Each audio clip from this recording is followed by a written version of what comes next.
The rain soaked through my suit as I watched security guards toss 30 years of memories onto our mansion's driveway, my wife Evelyn's accusations still ringing in my ears, while her sister Vanessa watched with barely concealed satisfaction from the doorway. After 15 years of marriage and a lifetime building my reputation in logistics management, I never imagined being treated like a criminal in my own home, branded a thief and adulterer, without evidence or chance to defend myself. Family betrayal cuts deepest when it's orchestrated by those you've welcomed and trusted, their manipulation hidden behind concerned expressions and whispered lies. Standing there in the storm, watching neighbors record my humiliation on their phones, I made a silent promise to myself. Dignity isn't what others grant you. It's what you refuse to surrender. When those closest twist truth to serve their greed, do we crumble beneath betrayal's weight or rise to reclaim what's rightfully ours? If you've ever felt your contributions dismissed by family, you'll understand what James faced next. I lined up my socks in the drawer with military precision, a habit from my logistics officer days that 30 years of civilian life hadn't erased. The sparse Tacoma apartment was a far cry from the waterfront mansion I'd called home until 3 weeks ago, but organization had always been my anchor in chaos. My certificate of excellence in logistics management, the one professional award I'd managed to grab during my hasty exit, now hung centered on the otherwise bare wall. The wedding photo lay face down in the drawer. I couldn't bring myself to display it, nor to discard 15 years of marriage like yesterday's newspaper. The phone rang, interrupting my methodical unpacking. "James Carter," I answered, my professional tone automatic. "James, it's Philip from Trans-Pacific. Just checking in." The industry's buzzing with rumors. I arranged 3 pens perfectly parallel on the desk before responding. "I appreciate the call, Philip. I'm not at liberty to discuss personal matters, but I assure you my professional standards remain unchanged. Of course, if you need anything." After hanging up, I stared at the Logistics Award, running my finger across the inscription, "For finding truth in patterns others miss." A lifetime skill that had failed me when it mattered most. Or had it? I opened my laptop, one of the few possessions I'd managed to secure before security escorted me out. Perhaps it was time to apply those pattern recognition skills to my own life.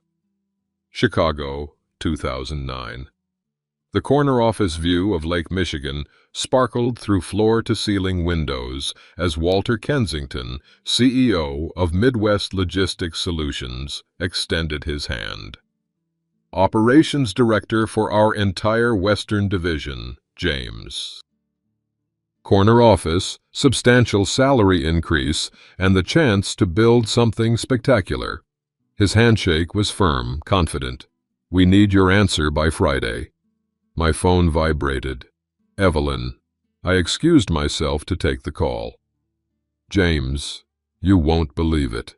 Her voice trembled with excitement. "Stone Properties wants me to head their Seattle expansion. Executive track from day one." I watched a sailboat cut through the blue waters of Lake Michigan, feeling the simultaneous tug of 2 futures. "That's wonderful, Eve. There's just one thing." Her hesitation was brief. It would mean relocating to Seattle immediately. My gaze shifted to the contract on Walter's desk, the Operations Director title embossed in bold letters. "Tell me more about the Seattle opportunity," I said, already calculating what this sacrifice might mean for us both. Later, champagne in hand, Walter pulled me aside at the celebration gathering. "You're declining our offer for her position in Seattle?" His expression held genuine concern. "Make sure this sacrifice goes both ways, Carter. Partnership means equal giving." I smiled confidently. Eve and I are a team. Her success is mine too. To new beginnings. Walter raised his glass, his eyes unconvinced. The image dissolved into our Seattle housewarming 6 months later. Evelyn radiant as she guided guests through our newly purchased Queen Anne neighborhood home, while I arranged catering with characteristically unnoticed efficiency. You made the right choice, I whispered to myself, watching her shine. This is just the beginning of our journey. To Stone Elite Properties' most successful year to date. Glasses clinked around our dining table in 2018.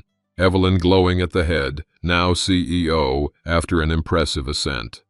And to family reunions, she added, her voice catching as she reached for her sister's hand. Having Vanessa back in my life after 20 years is the greatest gift. I studied Vanessa Stone as she smiled appreciatively at the toast. Something about her had triggered my logistician's instinct for irregularities since her sudden appearance 6 months earlier. A long-lost sister separated through foster care, she'd explained, finding Evelyn through a DNA ancestry service.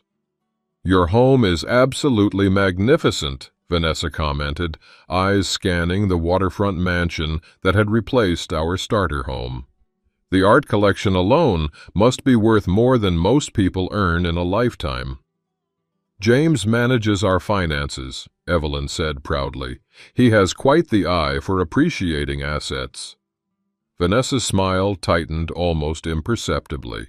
How fascinating. Do you handle all the household accounts, James? Most of them, I answered carefully.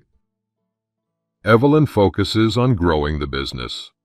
So dedicated, Vanessa murmured, but her gaze had already moved to the family photographs on the sideboard. She lingered on birth dates, names, childhood locations, her phone discreetly in hand. Later, I found myself wondering why someone supposedly reconnecting with family would need to document such basic information about her own sister's life. Late 2023.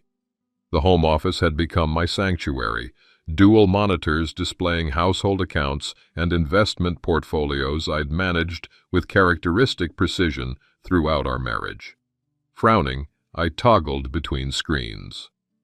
That can't be right, I muttered, rechecking figures against previous month statements.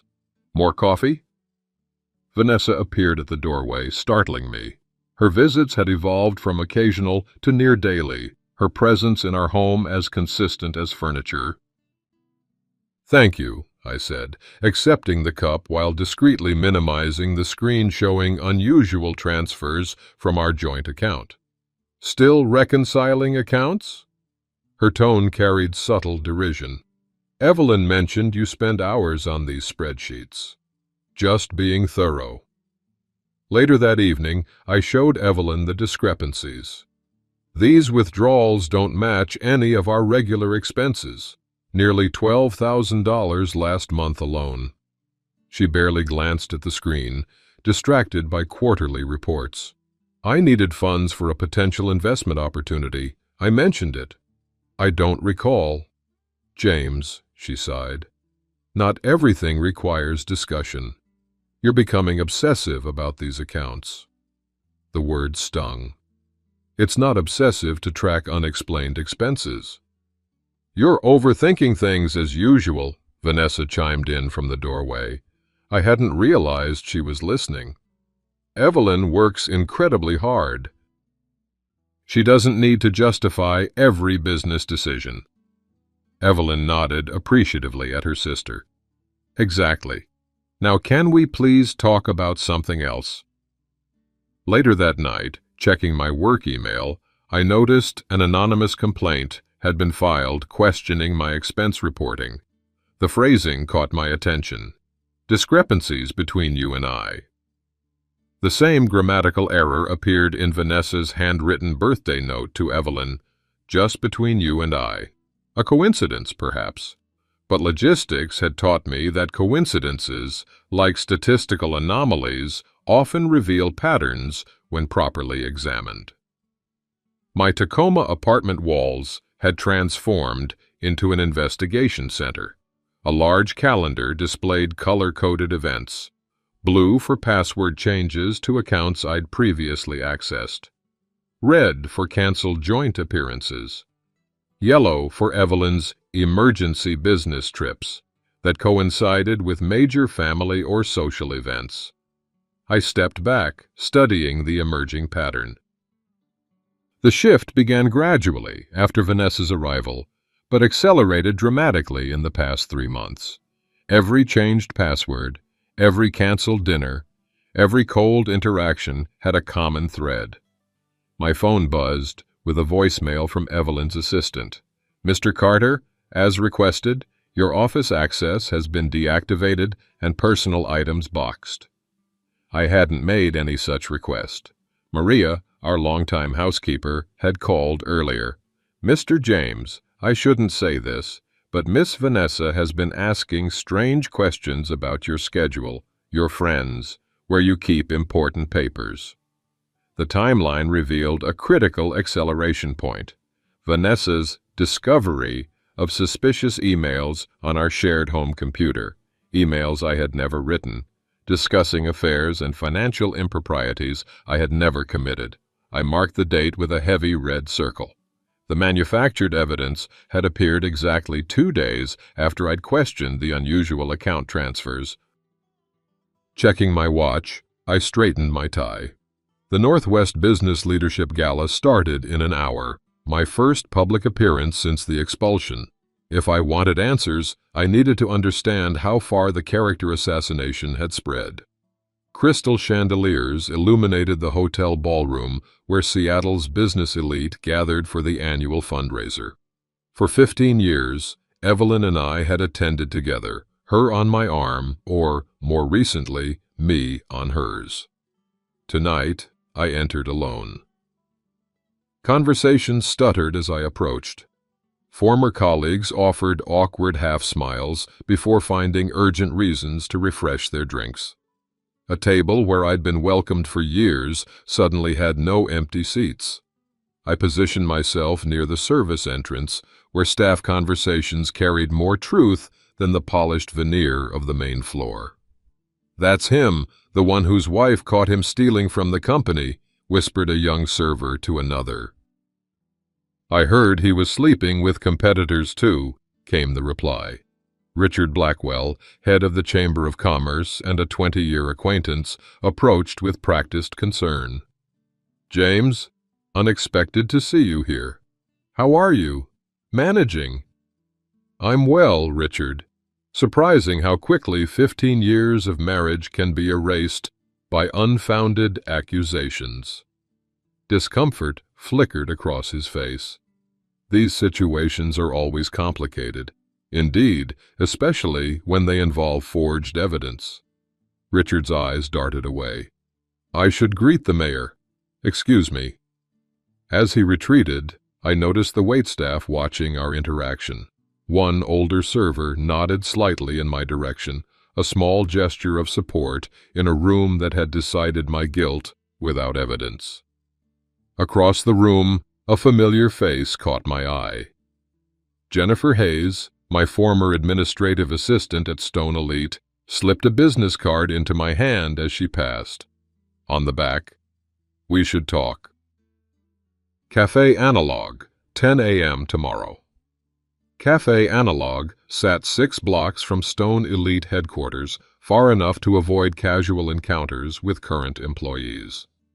Jennifer chose the corner table, her back to the wall, eyes nervously checking the door each time it opened. "I shouldn't be here," she began, voice barely above a whisper. "But what they're doing isn't right." "What exactly are they doing, Jennifer?" She slid a sealed envelope across the table. It started small. "Vanessa asking questions about your schedule, your contacts." Jennifer twisted her coffee cup. Then she began suggesting things, how you were acting suspicious, staying late to access financial records, taking private calls. I kept my face neutral, despite the simmering anger. "When did this start?" 3 months ago. It intensified. She'd ask about old projects you managed, especially international shipping contracts from 2015-2018.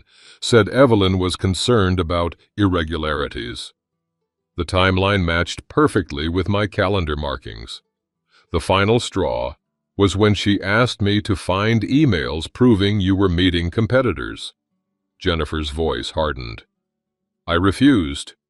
2 days later, those exact emails mysteriously appeared in the system, and I was transferred to accounting. These accusations are false, I said quietly. I know. Jennifer met my eyes directly. You're many things, Mr. Carter, but you're not a cheat or a thief. Your methods were always meticulous, ethical. Is there anything else I should know? Jennifer glanced at her watch. She's been asking about archived financial records, specifically projects you managed years ago. Something about foreign investors and property acquisitions. I thanked her, arranging a secure email for further communication. As she left, my phone notification reminded me of my standing racquetball game with the one person who might help me understand what I was truly facing. The rhythmic thwack of the racquetball echoed through the private court as Marcus Williams, an FBI financial crimes specialist and my racquetball partner of 5 years, returned a challenging shot. Hypothetically, I said between rallies, carefully avoiding security cameras, if someone wanted to frame an executive for financial improprieties, what evidence would be most damaging? Marcus's eyebrow raised slightly, but he maintained our game. Hypothetically, forged emails suggesting collusion with competitors, financial records showing irregular transfers to personal accounts, both nearly impossible to disprove quickly. We moved to a camera blind spot during a water break, and if this hypothetical person suspected identity fraud and significant financial crimes by the accuser, Marcus kept his voice casual. They would need documented evidence, authenticated paper trails, verified connections between supposedly unrelated accounts. Hypothetically speaking, of course. Of course. Marcus studied me. Interesting timing for hypotheticals. We've had recent interest in certain real estate transactions involving foreign investors connected to Stone Elite properties. I controlled my expression. Completely coincidental, I'm sure. Completely. Marcus toweled off. In theory, if someone had legitimate concerns about such matters, documentation would be essential. Electronic evidence can be manipulated. I nodded, understanding the guidance. Good game today. Same time next week? He asked as we left. Count on it. Returning to my apartment, I found an official-looking envelope wedged in the door. Inside, court documents freezing all my accounts and a restraining order prohibiting contact with Evelyn or approach within 500 feet of our home or Stone Elite offices. The allegations cited threatening behavior on dates I could prove I was elsewhere. My phone buzzed with notifications. Account access denied across all financial platforms. The systematic isolation was now complete, but they had made a critical error. The sloppy fabrication of dates would be their first vulnerability. The legal documents spread across my kitchen table told a devastating story. Joint accounts frozen, medical insurance canceled, credit cards deactivated. The restraining order featured Evelyn's signature, the real one, not the hesitant scrawl she used when uncertain. She believed these accusations, truly believed them. Mr. Carter, I'm sorry, but the freeze was implemented at Mrs. Carter's specific request, the bank manager explained over the phone. We require a court order to reverse it. The court clerk was equally unhelpful. The judge has reviewed the evidence and found merit in the protective order. You may contest it at the hearing in 30 days. My medication notification pinged. Time for the blood pressure medicine I no longer had insurance to cover.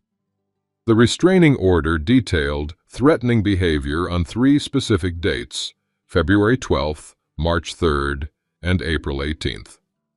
I pulled up my calendar, confirming what I already knew. February 12th. I was in Portland at a logistics conference with 50 witnesses. March 3rd. I was having dinner with Marcus. April 18th, I was at a doctor's appointment. Alibis wouldn't matter if I couldn't present them. But the sloppiness of the fabrication gave me hope. Whoever created these allegations hadn't bothered with basic fact-checking. I straightened my tie. Decision made. The Children's Hospital benefit was tonight, an event I'd supported for a decade. Restraining order or not, I wouldn't be erased from the community without a fight. The Fairmont Olympic Hotel gleamed with elegance as black-tied attendees streamed through its grand entrance. For 10 years, I'd helped organize this benefit, personally securing major donors through my business network. Tonight, I approached as an outsider. Security spotted me immediately, 2 men in suits consulting tablets as I reached the entrance. "Mr. Carter," the taller one addressed me with rehearsed professionalism, "I'm afraid we can't permit your entry this evening." "There must be a mistake. I'm on the organizing committee." "Sir, we have a restraining order on file prohibiting your attendance at events where Mrs. Carter is present." He turned his tablet, displaying the court document. "These allegations are false." I kept my voice steady, despite the humiliation burning through me. "If you'd simply call William Hargrove on the board." "Please don't make this difficult, Mr. Carter." I became acutely aware of the crowd gathering behind me, phones discreetly raised, documenting my public rejection. William Hargrove himself emerged from the ballroom, saw me, and deliberately turned away. A man I'd known for 15 years. Dignity, I reminded myself. They can take your home, your reputation, your community standing, but only you can surrender your dignity. "I understand," I said quietly. "Good evening, gentlemen." The walk back to my car stretched eternally, whispers following me like shadows. In the rearview mirror, I barely recognized my own reflection. The confident logistics executive replaced by a man fighting for his very identity. The drive home through intensifying rain triggered memories of another stormy night, the one that had started this nightmare. 3 weeks earlier. Rain lashed against the mansion windows as I greeted neighbors at our impromptu gathering, a tradition whenever storms knocked out power in adjacent neighborhoods. Evelyn had been in Vancouver on business, not expected back until morning. Her sudden appearance in the doorway, still in traveling clothes, sent a ripple of surprise through the room. "James." Her voice carried an unfamiliar edge that silenced conversations. "We need to talk, now." In the study, Vanessa waited, eyes red-rimmed with theatrical tears, holding printed emails. "Explain these," Evelyn demanded, throwing the papers onto the desk. Emails discussing clandestine meetings with Bernard Williston, Evelyn's chief competitor. Emails outlining company secrets shared for financial gain. Emails bearing my signature, but words I'd never written. "These are forgeries," I said, scanning the documents. "I've never written these, never met Williston." "Your assistant confirmed the meetings," Vanessa interjected, voice trembling with manufactured concern. "I didn't want to believe it either, Evelyn." "There's more," Evelyn continued coldly. "Financial transfers, company information leaked to competitors. And these..." She threw down another stack of papers, hotel receipts, restaurant charges, locations and dates when I'd been elsewhere. "None of this is true," I insisted, mind racing to comprehend the elaborate setup. "Eve, we've been married 15 years. You know me. I thought I did. Her voice hardened as Vanessa whispered something in her ear. Get him out of my house immediately.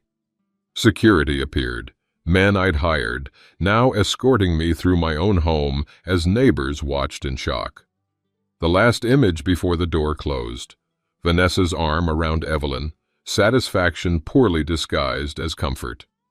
Judge Reynolds, my landlord, studied me over reading glasses as I explained my situation. His modest office held framed credentials and family photos, organized with the precision I respected. So your accounts are frozen, your reputation damaged, and you're facing fabricated legal accusations, he summarized, removing his glasses. All orchestrated by this sister-in-law. That's my belief, yes. He nodded slowly. Reminds me of a case from my bench days.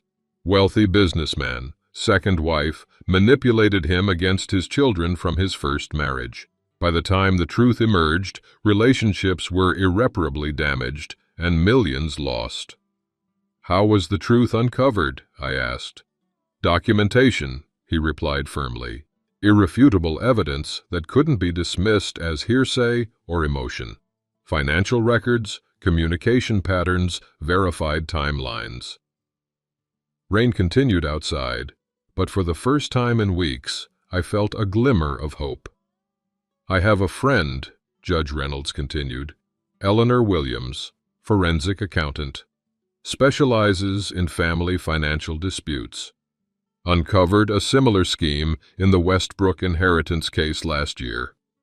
I'd appreciate the introduction. One more thing, Mr. Carter. His expression grew serious. In my experience, those who manipulate others are often expert at destroying evidence. Whatever you gather must be secured beyond their reach. Judge Reynolds made the call, arranging for Eleanor to meet us immediately. As we waited, he shared more of his own family's financial betrayal, how his son-in-law had systematically drained his daughter's inheritance before evidence finally exposed the scheme. The hardest part wasn't the money, he concluded. It was watching my daughter struggle to accept that someone she loved had so thoroughly deceived her. His words echoed my own experience. The financial damage paled compared to the shattered trust. Eleanor Williams spread documents across my kitchen table, specialized light equipment illuminating the signatures in question. Her efficiency reminded me of my own methodical approach to logistics problems. Forgery often reveals itself in hesitation marks, she explained, magnifying sections of the signatures on alleged emails. The forger slows down during complex parts of the signature, creating microscopic ink pools invisible to the naked eye. I examined the comparison between known examples of my signature and the ones on the damning documents. These aren't even close, I observed. To an untrained eye, they'd pass. But see this distinctive loop on the J? Your authentic signature maintains fluid motion through this section. The forgeries show clear hesitation. She shifted to another document. More concerning is this pattern of irregularities across multiple documents. Whoever did this wasn't making random errors. They were systematically creating a paper trail designed to implicate you. Can you prove their forgeries? Absolutely. And more importantly, she pulled out Vanessa's notepad I'd provided from Jennifer. I can match distinctive handwriting characteristics between these forgeries and your sister-in-law's writing samples. For the first time since my expulsion, solid evidence confirmed my suspicions. Not paranoia, not misunderstanding, but deliberate, calculated fraud. This flourish on the Y ending is particularly distinctive, Eleanor continued. It appears in both the forged signatures and Mr. Stone's handwriting samples. Statistically, this correlation is beyond coincidental. I moved to the whiteboard, marker in hand, as a strategic plan began forming. The logistics of truth, would require the same methodical approach I'd applied throughout my career, identifying sources, tracking movements, establishing connections, and building an irrefutable case. "We'll need more than signatures," I said, mapping initial investigation paths. "We need money trails, communication records, and motive. In logistics, we call this network mapping," I explained to Eleanor a week later, gesturing to the apartment walls now covered with diagrams and connecting strings. Every piece of information flows through channels, just like products through supply chains. Red strings connected financial transactions, blue tracked communication patterns, and green followed the movement of supposedly confidential company information. At the center, Vanessa Stone, the hub through which all deception flowed. The classic supply chain vulnerability is single-point dependency, I recorded in my voice notes. Vanessa systematically positioned herself as Evelyn's sole trusted information source by discrediting everyone else. My shipping contact had confirmed via encrypted message. Vanessa had met with Bernard Williston, Evelyn's chief competitor, on 3 separate occasions. Not in offices, but on his yacht, meetings deliberately kept off official calendars. She isolated Evelyn from multiple information sources. I continued mapping. First me, then her executive team, gradually replacing verified information with her own narrative. The phone rang. Eleanor with document authentication progress. "The forensic analysis confirms it, James. 97% certainty that Vanessa Stone forged those financial records. The pressure patterns and ink composition are consistent across all samples." I added this confirmation to the map, another connection solidifying the pattern of deliberate fraud. The methodology was becoming clear. Vanessa hadn't just opportunistically taken advantage of Evelyn's trust. She had executed a meticulously planned operation. While reviewing financial records for additional evidence, a notification caught my attention. An old investment account I'd opened before marriage and forgotten during our financial consolidation. If it remained active, it might provide crucial independence for the investigation ahead. "Mr. Carter, this account has been dormant for 15 years, the bank manager explained, reviewing the archival folder. "But it remains active with all accumulated interest." The private consultation room at First Northwest Bank provided welcome confidentiality as I examined the statements.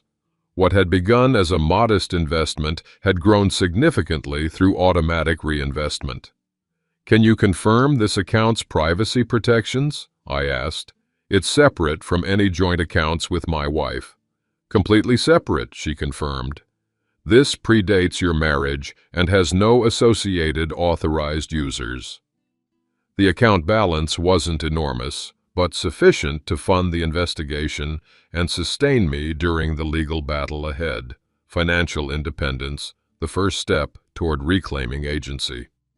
"One concerning note, Mr. Carter," the manager added, checking her records.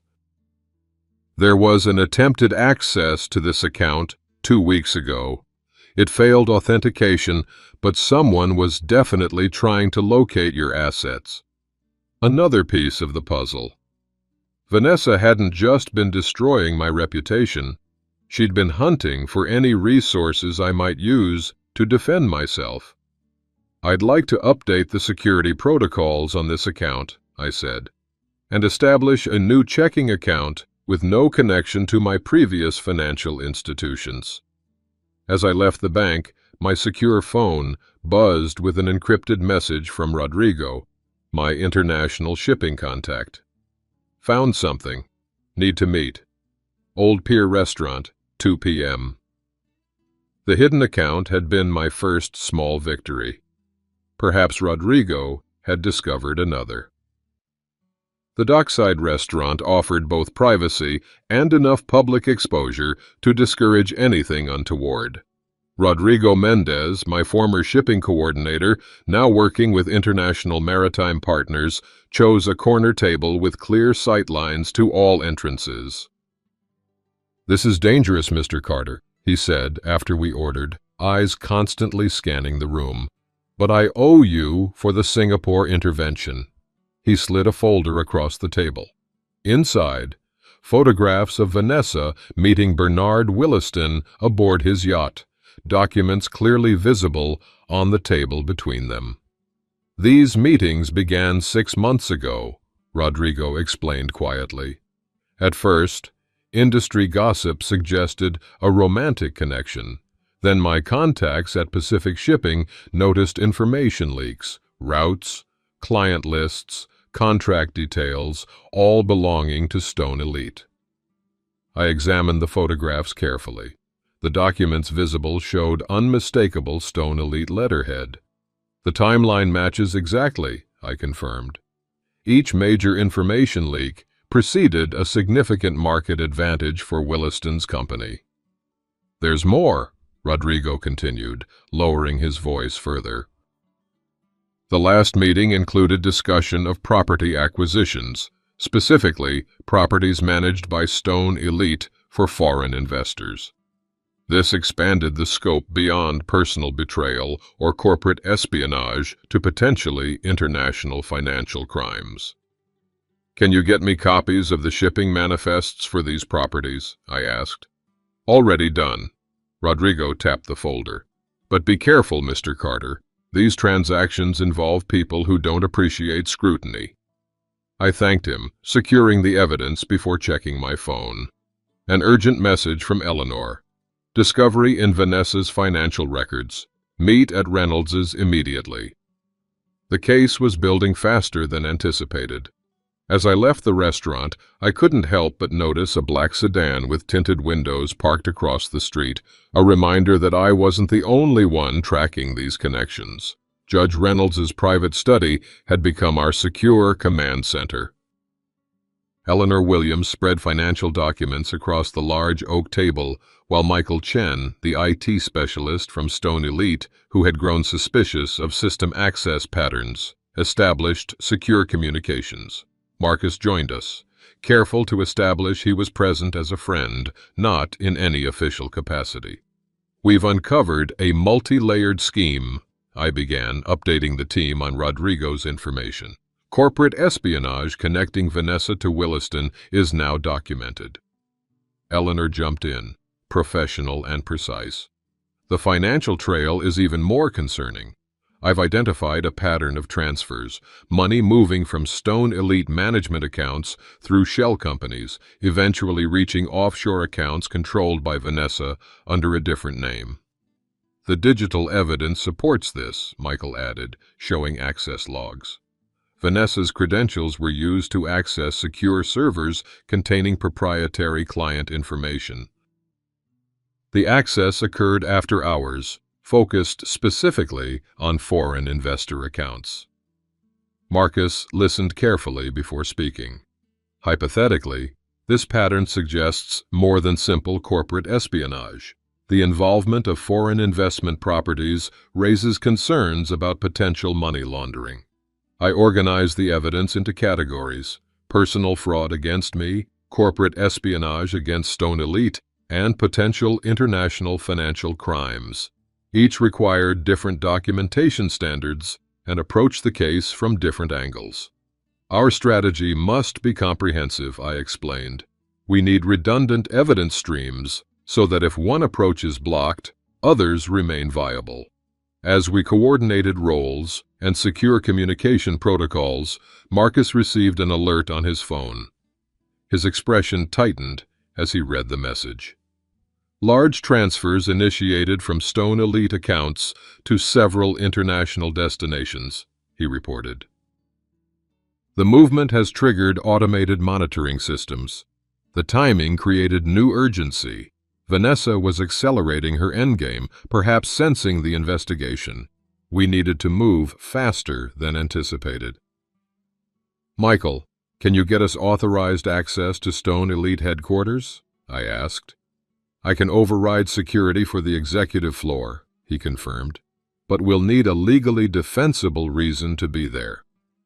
Leave that to me, Eleanor said. I'll prepare the necessary documentation for evidence collection. The alliance was set, each member bringing crucial expertise to the investigation. Now we needed the final piece of evidence, proof of who Vanessa Stone really was. Court-approved evidence collection for pending divorce proceedings, Eleanor explained to the legal observer as we entered Vanessa's apartment. Limited to financial documents and communication records relevant to the Stone-Carter separation. The observer nodded, following protocol as we methodically searched the designated areas. While Eleanor examined the home office, I focused on the bedroom closet, where Jennifer had mentioned seeing Vanessa hide documents. The false panel at the closet's back was professional grade, nearly invisible unless you knew what to look for. Inside, a communication device not connected to standard networks, passport documents with multiple identities, and a file labeled DNA Results.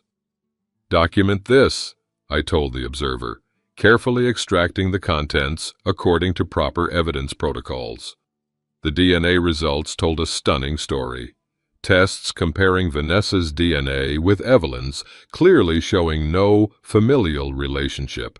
Beside it, research notes on Evelyn's childhood, foster care records, and detailed information about her real sister who had died in a car accident 15 years earlier. Vanessa Stone wasn't Evelyn's long-lost sister. She was a complete imposter who had researched and assumed the identity of Evelyn's deceased sister. The ultimate emotional manipulation leveraging Evelyn's deepest vulnerability, her childhood abandonment and separation from family. "Mr. Carter," Eleanor called from the office, "you need to see this." She had discovered financial records showing similar schemes in 3 other states. Wealthy individuals targeted, trust gained through manufactured connections, assets systematically drained. As I secured digital copies of everything, my phone alerted me to unusual financial activity at Stone Elite. Massive transfers being prepared for following day. Vanessa was making her final moves. We had the evidence. Now we needed to move quickly before she disappeared with millions. Each evidence category requires different documentation standards, I explained to the team gathered in Judge Reynolds' study. Personal fraud against me needs chain of custody for divorce proceedings. Corporate espionage requires business records authentication. International financial crimes demand the highest standard of verification. The evidence arsenal had grown impressive. Forged signatures with forensic verification, financial transfer records showing money movement, communication records between Vanessa and Williston, server access logs documenting information theft, and the bombshell DNA results proving Vanessa's complete identity fraud. For maximum impact, we present in specific sequence, I continued, organizing the presentation flow. Begin with forged documents that damaged my reputation, transition to corporate espionage evidence, culminate with identity fraud revelation. Eleanor confirmed the authentication process was complete. The signature analysis is conclusive. 99% certainty that Vanessa forged documents in your name. Admissible in any court proceeding. We established contingency plans for various scenarios: Vanessa's denial, attempts to destroy evidence, efforts to flee, or attempts to implicate Evelyn. Remember, Judge Reynolds cautioned, someone capable of this level of deception won't surrender easily. Expect emotional manipulation, counter-accusations, and attempts to redirect blame. I nodded, having anticipated these reactions in my logistics-based approach. Which is why we've created redundant evidence backup systems and witness protocols. No single point of failure. The final preparations were meticulous, each team member understanding their role in the confrontation to come. We weren't seeking revenge, but truth and appropriate consequences. As we finalized preparations, Michael received an alert on his security monitoring system. Vanessa is booking international travel, one-way ticket to the Cayman Islands, departing tomorrow morning. Our timeline had just accelerated dramatically. Multiple accounts showing transfer preparations, Michael reported, monitoring financial movements on his secure laptop, shifting funds through various shell companies before final offshore transfer. The digital tracking station we'd established showed Vanessa's increasing desperation, liquidating assets, converting funds to less traceable instruments, booking travel under an alternate identity. She's accelerating the timeline, I observed. The question is why? What triggered her sudden exit strategy? Marcus checked his secure phone. My contacts report increased regulatory attention on foreign real estate investments, particularly those managed by Stone Elite. Standard compliance review, but it might have spooked her. We need to execute immediately, I decided, checking the secure timeline we'd established. Michael, coordinate access protocols for Stone Elite headquarters. Eleanor, prepare the legal documentation for evidence presentation. Judge Reynolds, can you arrange for a court recorder to be present? The team mobilized with efficiency born of professional expertise, each member focused on their specific responsibilities. Transfer notifications accelerating, Michael reported, eyes fixed on the screen. She's moving everything to final holding accounts before offshore transfer. If we don't intercept within 12 hours, the money will be unrecoverable. I contacted Rodrigo to verify Vanessa's travel arrangements. First-class ticket to Grand Cayman, departing 8:45 a.m., reserved under one of her alternate identities. Marcus, what's the status on account monitoring? I asked. Financial crime alerts have been flagged in the system. No official action yet, but automated monitoring is active on all connected accounts. He chose his words carefully, maintaining his unofficial capacity. We synchronized watches and communication devices, establishing backup plans for every contingency.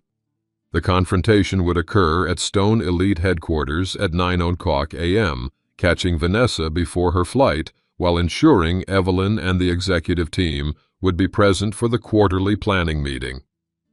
One final check, I said, reviewing our evidence package. Are we missing anything? Eleanor shook her head. The documentation is comprehensive and unassailable. Chain of custody maintained for all evidence. For a moment, standing amid the focused activity, I felt a wave of sadness. This methodical dismantling of deception would also destroy whatever remained of my marriage. Necessary, but not without cost. Let's proceed, I said, pushing the emotion aside. Before confronting Vanessa, we needed to understand if Evelyn had begun to develop doubts of her own. Through Michael's secure access to Stone Elite's executive floor security feed, we observed Evelyn alone in her office. The confident CEO appeared uncharacteristically troubled, reviewing financial reports with increasing concern. Quarterly returns down 12%, she muttered, comparing documents. Third consecutive decline, despite expanded client base. When Vanessa entered, Evelyn's demeanor shifted, straightening papers, hiding her concern behind a practiced executive mask. Working late again? Vanessa asked, setting down a cup of tea with casual familiarity. These numbers don't make sense, Evelyn replied, gesturing to the reports. We've increased property acquisitions by 20%, but revenue is declining across all divisions. Vanessa's smile remained fixed. Market fluctuations, darling. Nothing to worry about. Bernard Williston's operation is reporting similar challenges. How would you know Williston's financial position? Evelyn asked sharply. A momentary flash of alarm crossed Vanessa's face before she recovered. Industry reports, of course. I was researching competitor positioning for your board presentation. Evelyn seemed unconvinced, but let the subject drop. There's another issue. It reported unauthorized access to our secure server, someone using my credentials to access foreign investor files. Probably routine security testing, Vanessa suggested smoothly. Remember authorizing that last month? I don't recall. You signed the approval during the Denver trip. You were quite busy. It's understandable you'd forget. Vanessa's hand briefly touched Evelyn's shoulder. Why don't I handle the board presentation prep while you rest? You've been working too hard since James left. Evelyn flinched at my name, but nodded. As Vanessa exited, Evelyn reopened the financial reports, her expression hardening with renewed suspicion. She's beginning to see the inconsistencies, I observed as Michael ended the feed. But she's not there yet. Will it matter? Eleanor asked. The evidence stands regardless of Evelyn's current perspective. It matters, I said quietly. Not for the case, but for her. Discovering you've been manipulated is painful enough. Discovering you helped destroy an innocent person's life in the process. I left the thought unfinished. We finalized our approach strategy, knowing tomorrow would permanently alter multiple lives. Not with vengeance, but with truth. Judge Reynolds' study had transformed into our command center, a scale model of Stone Elite's executive floor displayed prominently. Security schedules, access points, and executive meeting rooms were clearly marked. Michael will override security protocols at 8:45 a.m., allowing our team entry through the service elevator, I explained, tracing the approach route on the model. Eleanor will present the court documentation authorizing evidence collection for the divorce proceedings, establishing legal standing for our presence. Each team member received a comprehensive evidence package, documentation organized by category, authentication certificates attached, chain of custody verified. We established contingency protocols for various scenarios, from denial to flight attempts. Remember, our goal is truth and appropriate consequences, not humiliation, I emphasized. We present evidence methodically, without emotion or accusation. Marcus reviewed the legal parameters one final time. Evidence presented in this manner is admissible in subsequent proceedings. The presence of the court recorder ensures accurate documentation of all responses. Judge Reynolds, who would remain at the command center managing communications, offered a final caution. People like Vanessa Stone don't surrender easily. When cornered, expect desperate measures, including attempts to implicate others or destroy evidence. I nodded, having anticipated this in our planning, which is why we've created redundant evidence streams and secured backup documentation off-site. As the team reviewed final details, I stepped away briefly, removing 3 items from my wallet: the faded photo of Evelyn and me on our wedding day, my logistics certification card, and my father's watch, reminders of the values that had guided my life before this crisis. These personal totems would ground me during the confrontation ahead, ensuring I maintained focus on truth rather than retribution. We're ready, I announced, returning to the team. Final communications check at 7:00 a.m. In her luxury downtown apartment, Vanessa Stone moved with increasing urgency. Half-packed suitcases lay open on the bed, designer clothing carefully selected for her new life abroad. 3 laptops displayed different financial platforms, each showing confirmation of transfers in progress. Access credentials confirmed, she murmured into her phone. Final transfer scheduled for 7:30 a.m. Arrival at destination by 2:00 p.m. local time. She checked her alternate passport. Carolina Vega, Spanish citizenship, established 5 years earlier through carefully manufactured documentation. The Cayman Islands account awaited final transfers, already holding millions from previous operations. One more night, she reassured herself, rehearsing the explanation she would give Evelyn about her sudden business trip. Family emergency in Madrid. I'll return next week. A story designed to buy crucial days before anyone realized she was gone permanently. Her phone chimed with an alert. Unusual access to archived records in Stone Elite's database. Someone was examining the same files she had manipulated weeks earlier. Vanessa's practiced calm wavered momentarily. The operation had been perfect. Isolate the target, remove opposition, extract assets, disappear. The same pattern she had executed successfully 3 times before. But something felt different this time. James Carter had proven more resilient than anticipated, his methodical approach more threatening than the emotional reactions she typically encountered. It doesn't matter, she told herself firmly, securing travel documents in her carry-on. By this time tomorrow, I'll be unreachable. She made one final call, confirming her private car service for 7:00 a.m., early enough to complete the transfer from the airport business lounge before boarding, late enough to avoid suspicion. The approaching storm, invisible to her, was about to break with unexpected force.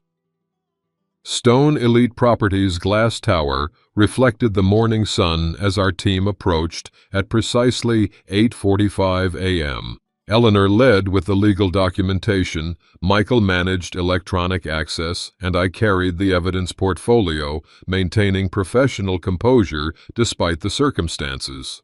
The security desk represented the first potential obstacle. I recognized Thomas Grayson, head of security, a man I had hired 3 years earlier. "Mr. Carter," he began formally, consulting his tablet. "I'm afraid—" Eleanor stepped forward, presenting the court order. "This documentation authorizes Mr. Carter's presence for evidence collection relevant to ongoing legal proceedings. A court recorder will join us shortly." Thomas reviewed the documentation, uncertainty evident in his expression. "Protocol requires me to notify Mrs. Stone immediately." "That won't be necessary," Michael interjected, swiping his security badge. "Executive authorization has been granted for this visit." The security system beeped confirmation as he entered his override code. Thomas wavered, caught between protocols and the apparent legitimacy of our documentation. "I'll need to accompany you to the executive floor." "Of course," I agreed, maintaining professional courtesy. "We welcome the proper observation of all proceedings." As we entered the executive elevator, Thomas made a discreet call, likely alerting Evelyn's assistant to our arrival.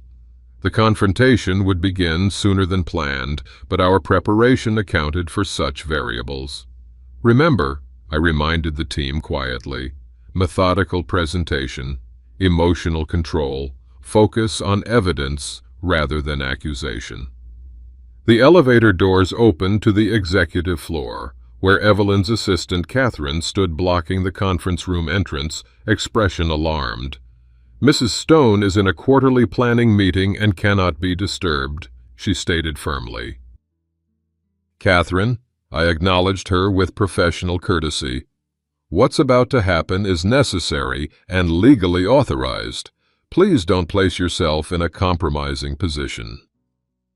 Before she could respond, Michael executed the security override, conference room doors unlocking with an audible click. "What is the meaning of this?" Catherine demanded as we proceeded forward. "The truth," I replied simply, entering the conference room where Evelyn, Vanessa, and the executive team sat frozen in surprise.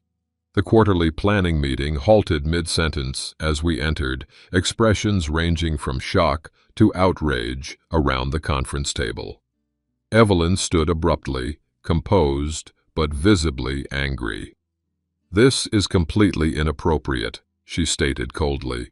Security, remove them immediately. Mrs. Stone, Eleanor responded, presenting the legal documentation. We're here under court authorization to present evidence relevant to ongoing proceedings. A court recorder is present to document all interactions.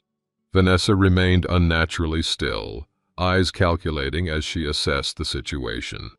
The executive team shifted uncomfortably, uncertain how to respond to this unprecedented interruption.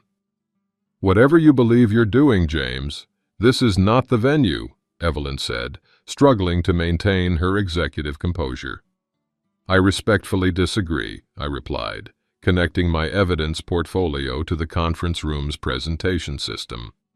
What I'm about to present affects everyone in this room, both personally and professionally. The first slides appeared, forensic analysis of the forged signatures on documents that had been used to discredit me.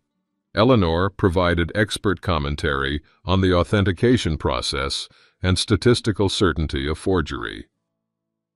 These documents, which form the basis of allegations against me, contain signatures forensically proven to be forgeries, I explained, maintaining professional detachment despite the personal nature of the evidence.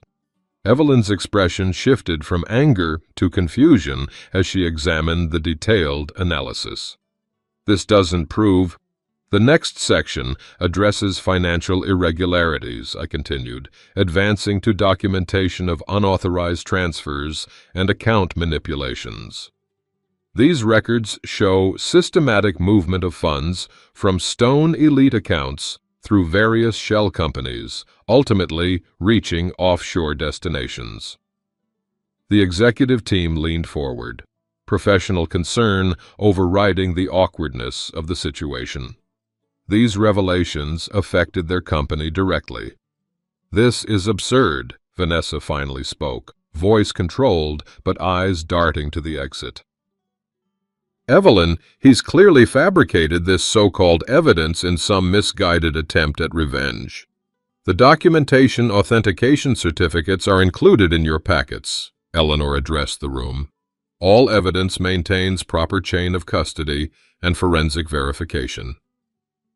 Evelyn attempted to call Vanessa's phone, frowning when it went straight to voicemail, the first visible crack in her certainty. There's more, I said quietly, advancing to the evidence of corporate espionage, photographs of Vanessa meeting with Bernard Williston, server access logs showing proprietary information theft, timeline correlating information leaks with competitor advantages. The executive team's murmurs grew louder as the implications became clear. This wasn't merely a personal dispute, but a matter of corporate security and fiduciary responsibility. Evelyn's face had paled, her gaze shifting between the evidence and Vanessa, whose composed facade was beginning to fracture.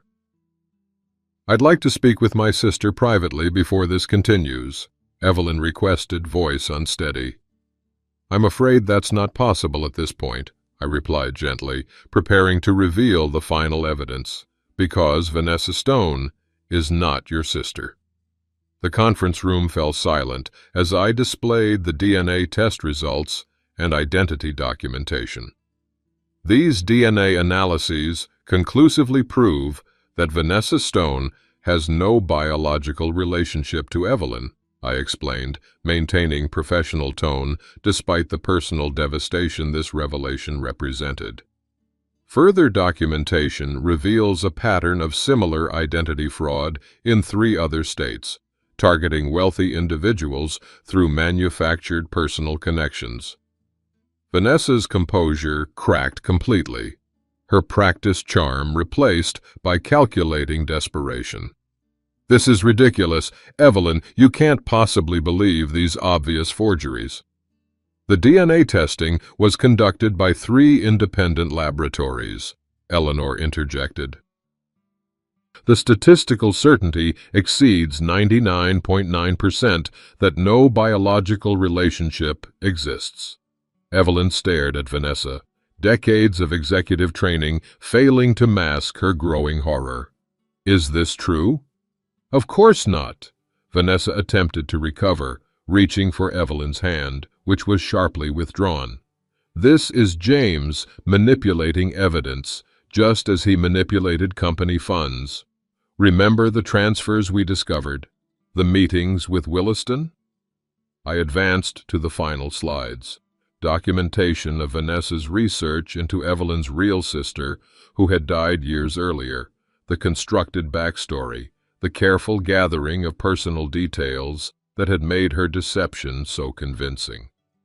"Your real sister, Sarah, died in a car accident 15 years ago," I said gently to Evelyn. "Vanessa researched your family history, created a false identity, and used your understandable desire for family connection to establish herself in your life." The executive team watched in stunned silence as the elaborate fraud unfolded before them. Security personnel had positioned themselves near exits, responding to a subtle signal from Thomas. Vanessa's eyes darted between the mounting evidence and the blocked exits. Her strategy visibly shifted from denial to a new tactic. "Fine," she snapped, abandoning the pretense. "I'm not your sister, but I'm not the only one who's been dishonest here." She turned to the executive team. Evelyn knew about the financial irregularities. She approved them for tax advantages. Ask her about the Westlake Properties transaction or the Singapore shipping arrangement. The desperate attempt to implicate Evelyn created a new tension in the room. I had anticipated this move, but its impact on Evelyn was painful to witness. "Is there any truth to this allegation?" Eleanor asked carefully. Evelyn's professional mask crumbled entirely as she faced the dual betrayal: Vanessa's complete deception and the public exposure of her own ethical compromises. "I authorized certain financial strategies," Evelyn admitted after a long pause, her voice barely audible. "Minor tax optimizations that pushed regulatory boundaries. Nothing approaching the scale of what's being described here." The executive team exchanged concerned glances as the implications became clear. Their CEO had enabled smaller ethical compromises that created vulnerability to larger exploitation. "The documentation supports that distinction," I confirmed, maintaining focus on facts rather than accusation. "Mrs. Stone appears to have authorized minor financial irregularities for tax purposes. Ms. Stone then leveraged this knowledge to execute much larger fraudulent transactions, correctly assuming the initial compromises would prevent close scrutiny." The clinical language couldn't fully mask the human tragedy unfolding. Evelyn's horror as she realized how her own ethical flexibility had been weaponized against her, the company, and me. "I never authorized information sharing with competitors," Evelyn stated firmly, professional training reasserting itself, "nor any large-scale financial transfers." "The evidence supports that position," I acknowledged. "The corporate espionage and major fund transfers appear to be solely Ms. Barnstone's actions, executed without your knowledge." Vanessa's expression hardened as her attempt to create an accomplice failed. "You were happy enough with the tax advantages when they funded your precious art collection," she spat at Evelyn. "Don't pretend you're above it all now." I maintained professional focus despite the painful revelations. The distinction between minor regulatory violations and systematic fraud is significant, both legally and ethically. Our purpose today is to establish the facts, not render judgment. The court recorder continued documenting every statement as the executive team processed these revelations. Their concern had shifted from the awkwardness of the situation to the serious corporate governance issues raised. Security alerts suddenly chimed across multiple devices. Unauthorized financial transfers in progress from Stone Elite's primary accounts. "She's moving money right now," Michael reported, checking his security monitoring tablet. Marcus made a discreet call, activating financial authority protocols to freeze the transactions in progress. Vanessa lunged for her bag, but security personnel moved quickly to intercept her. All Stone Elite accounts have been temporarily secured pending investigation, Marcus announced, maintaining his unofficial capacity while ensuring proper procedures were followed. The financial authorities have been notified of potential fraudulent activity.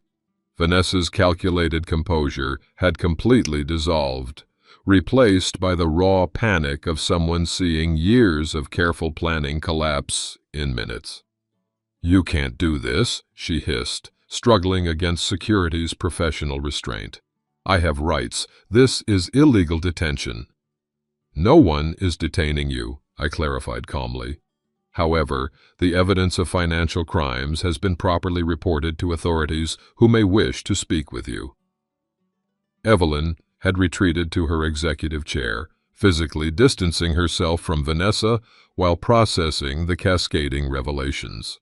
Her carefully constructed world, both personal and professional, was disintegrating before her eyes. "I want to see the complete evidence file," she requested quietly. Professional training providing structure amid emotional chaos.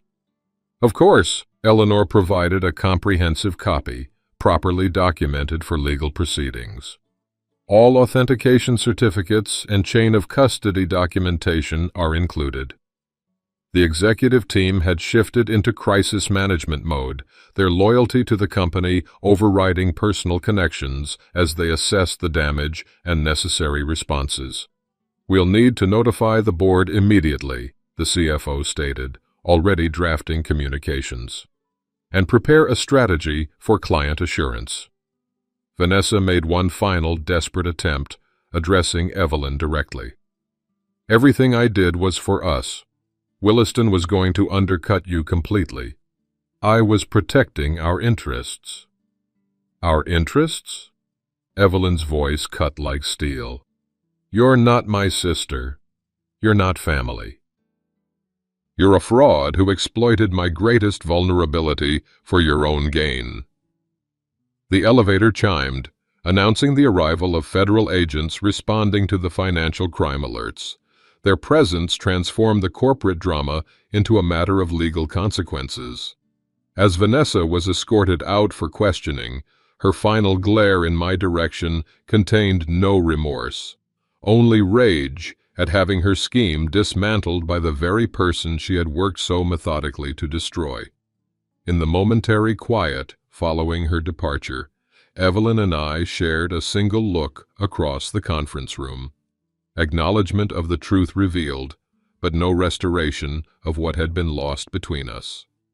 3 days later, I watched the news report from my Tacoma apartment, coffee cooling beside me as the dramatic footage played across the screen. Financial fraud suspect Vanessa Stone, also known as Carolina Vega, was apprehended at Seattle-Tacoma International Airport this morning while attempting to board a flight to the Cayman Islands, the reporter announced over footage of federal agents escorting a handcuffed Vanessa through the terminal. Stone is wanted in connection with multiple allegations of identity fraud, financial crimes, and corporate espionage. Sources close to the investigation suggest the case may involve international dimensions, with potential connections to money laundering operations across multiple jurisdictions. The camera captured Vanessa's face, the practiced charm replaced by cold fury as she was led to a waiting vehicle. The woman, who had so methodically dismantled my life, was facing consequences proportional to her actions. I felt no satisfaction, only a quiet recognition that truth had prevailed. The system designed to protect people from such predators was functioning as intended. My phone rang, Eleanor with an update on the financial recovery efforts. "The freezes were implemented in time," she reported. "Approximately 80% of the transferred funds have been secured pending investigation. Stone Elite's board has authorized full cooperation with authorities. And Evelyn? I couldn't help asking. Facing difficult questions about corporate governance, but likely to avoid criminal charges given her limited involvement and full cooperation. The company will survive, though with significant reputation damage. I thanked her for the update, ending the call as the news shifted to analysis of the business impact. Stone Elite Properties stock had fallen sharply, client relationships were under review, and the luxury real estate market was adjusting to this unexpected disruption. The justice I had sought wasn't about punishment, but truth, establishing what had actually happened, clearing my name, and ensuring appropriate consequences for deliberate harm. That goal had been achieved not through vengeance, but through methodical evidence and proper legal channels. 3 months later, I would build something new from the ashes of this experience. But first, there was one final chapter to close in the story of my marriage to Evelyn Stone. The conference room at Wellington Associates bore little resemblance to Stone Elite's executive suite. Modest furnishings, practical design, and an atmosphere of subdued professionalism created an appropriate setting for the final dissolution of a 15-year marriage. Evelyn entered precisely on time, the past 3 months evident in her appearance.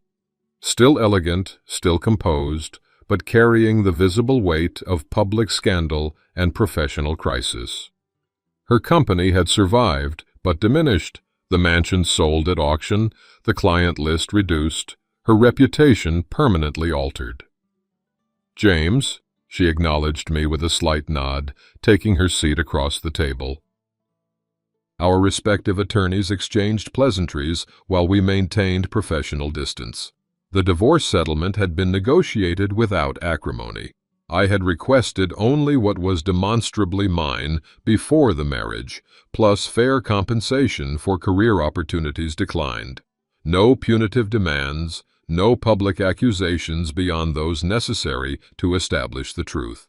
"Before we proceed," Evelyn said unexpectedly, dismissing her attorney with a gesture, "I'd like a moment to speak privately." Our attorneys exchanged glances before withdrawing, leaving us alone for the first time since the revelation day at Stone Elite. "I've had 3 months to process everything," she began, maintaining eye contact with evident effort, "to understand how completely I was manipulated, and how willingly I participated in my own deception." I remained silent, allowing her the space to continue. "I wanted to believe I had family again," she admitted, vulnerability showing through her professional exterior, "so much that I ignored obvious inconsistencies, dismissed your legitimate concerns, and participated in destroying an innocent person's life and reputation." "We're both responsible for our choices," I responded carefully. "I could have been more assertive when I first noticed problems. I chose comfortable silence too often." She nodded slightly, acknowledging the shared responsibility without diminishing her own. "The forensic accountants found everything. Vanessa, or whatever her real name is, had been systematically draining company accounts almost from the beginning. Over $4 million diverted through elaborately disguised transfers. And the Williston connection? Extensive, she confirmed. She was providing him competitive information for over a year. The regulatory investigation suggests she was playing us against each other, planning to leverage information from both companies for her exit strategy. A silence fell between us, not comfortable, but not hostile either. Two people acknowledging the complete dismantling of a shared life based on manipulation neither had fully recognized until too late. "I've arranged a restitution fund," Evelyn said finally, "for the employees affected by the company's downsizing. It seemed appropriate, given my role in creating the vulnerability Vanessa exploited." I nodded, recognizing the gesture as characteristic of Evelyn's better nature. The woman I had married, not the manipulated executive who had expelled me from our home. "There's one more thing," she continued, hesitation evident. "After all this is finalized, would you consider—" She paused, seemingly struggling with the words. "I've lost everything that mattered. My company is half its former size, my reputation damaged, my sense of judgment questioned. You're the only person who knew me before all this." The unspoken question hung between us, an invitation to reconciliation, to rebuild from the ashes of mutual devastation. "I can't," I said gently. "Too much has happened. We can't go backward." Her expression revealed both expected disappointment and surprising relief. "I understand. I think I needed to hear that from you. Permission to truly end this chapter." We called the attorneys back, completing the settlement with professional efficiency. As Evelyn rose to leave, she extended her hand, a business gesture rather than a personal one. "I wish you well, James, truly." "The same to you, Evelyn." The handshake closed 15 years with dignified finality. What had begun with love had ended with respect, a better outcome than most relationships destroyed by such comprehensive betrayal. Phoenix Consulting Group specializes in supply chain vulnerability assessment, I explained to the potential client across my modest but well-appointed Tacoma office. We identify where information flows, financial systems, or organizational structures create exploitation opportunities. 3 months after the divorce finalization, I had leveraged my logistics expertise, recent experience, and network of professional connections to establish a specialized consulting firm. Our client list included several former Stone Elite clients who had sought more ethical management of their interests after the scandal. "Your approach is uniquely comprehensive," the client observed, reviewing our proposal. "Most security consultants focus exclusively on technological vulnerabilities. You address the human element as well. Systems are only as secure as the people operating them," I explained. "The most sophisticated security can be circumvented through trust exploitation and relationship manipulation." My team had grown to include both technical experts and human behavior specialists. Eleanor had joined as our financial security lead, bringing forensic expertise that proved invaluable in vulnerability assessment. Michael headed our digital security division, while Judge Reynolds provided occasional advisory services on legal vulnerability reduction. "I notice several former Stone Elite employees on your staff," the client commented carefully. "Talented professionals who shared our commitment to ethical business practices," I confirmed. "They chose principle over position during a difficult transition."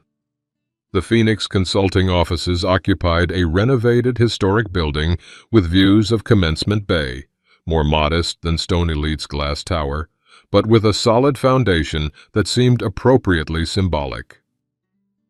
We had deliberately established a different kind of corporate culture: transparent operations, collaborative decision-making, and explicit ethical guidelines.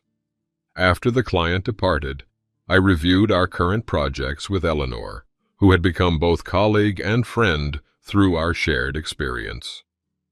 "The Jenkins assessment revealed 3 critical vulnerabilities," she reported. "We've provided recommendations for immediate remediation." "Excellent. Any update on the Westbrook implementation?" "Proceeding on schedule.